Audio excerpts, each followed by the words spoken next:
उस छोटी सी हथेली में पूरी दुनिया समा जाती थी।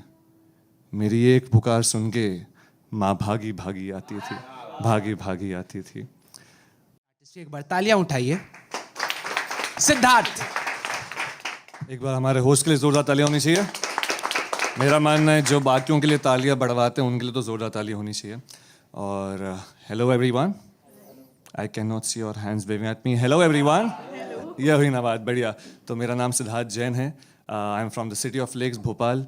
और आज जो कविता मैं पेश करने वाला हूँ, एक सवाल है उसके पहले, अगर आप उस सवाल का जवाब हाँ है तो स्नैप कीजिएगा। क्या आप सभी को आपका बचपन याद आता है? बिल्कुल आता है।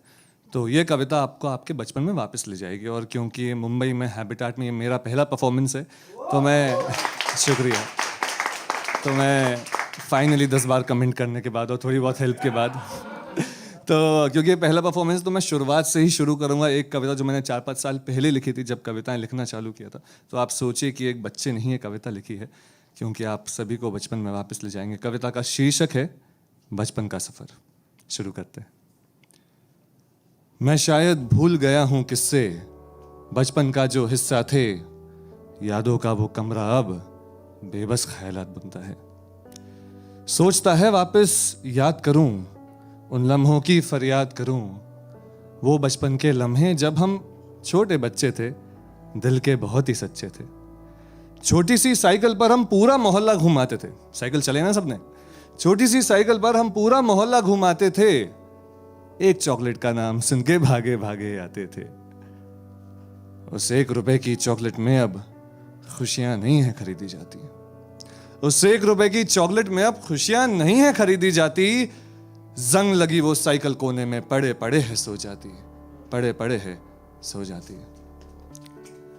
उन गर्मियों की दोपहर में भी हम क्रिकेट खेला करते थे। गलियों में घूमते घूमते हम भी कहरी तोड़ा करते थे। उस छोटे से जिस्म में बेइंतहा खुशी पनाह लेती थी, खुशी जो बेवजह थी और शायद इसलिए खूबसूरत थी। और बचपन का वो पहला प्यार कोई कैसे भूल सकता है? सबको याद है? बचपन का वो पहला प्यार कोई कैसे भूल सकता है? बचपन का वो पहला प्यार जो अब बचकाना लगता है, असलियत देखी जाए तो आज भी सबसे सुहाना लगता है। कि कैसे बिना शर्तों के मैं उसको दिल दे बैठा था, कैसे बिना शर्तों के मैं उसको दिल दे बैठा था। प्यार से अनजान होके भी मैं शायद प्यार कर बैठा था। और शुक्रिया। और घर वालों की बात करें तो उस छोटी सी हथेली में पूरी दुनिया समा जाती थी। मेरी एक पुकार सुन के माँ भागी भागी आती थी, भागी भागी आती थी। और अब एहसास है कि सुकून क्या होता था। तुम्हें खुश देखकर बाकी सब खुश हो जाएं। बचपन में ऐसा जादू होता था, बचपन में ऐसा जादू होता था। पर घर वालों की नजरों में अब कुछ नाराजगी नजर आती है, क्योंकि कुछ बातें बड़े होकर एक राज सी बन जाती हैं। उन दिनों हम घर में कैद थे और बाहर की जिंदगी आजादी थी। आज हम बाहर कैद हैं और शायद भूल गए हैं कि घर की जिंदगी ही आजादी है। परवरदिगार से कोई शिकवे तो नहीं, पर हाँ एक सवाल है। वो छोटे छोटे कदम जब चलते चलते गिर जाते थे तब ज्यादा फर्क नहीं पड़ता था।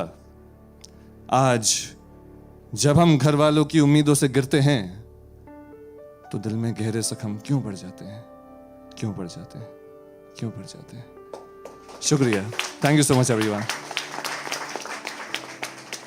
जस्ट फॉर दिस 4 मिनट्स ना, तो जब ये की हैबिटेट के लिस्ट में अपना नाम है, हम परफॉर्म करने जा रहे हैं, कितनी मतलब ठीक है, थोड़े से लेट पहुंच गए, कोई बात नहीं, थोड़ा मलाल भी नहीं महसूस हो रहा, राइट। फिर कुछ लोग आते हैं सिर्फ यहाँ परफॉर्म करने, भोपाल जैसे शहरों से उठ के। बहुत शुक्रिया दोस्त। मतलब अचानक आपने मतलब पता ना, है तो हैबिटेट बहुत बड़ा, पर बड़ा कैसे बना, इन जैसे हौसले और मोहब्बत से बड़ा। एक बार जोरदार ताली सिद्धार्थ के लिए।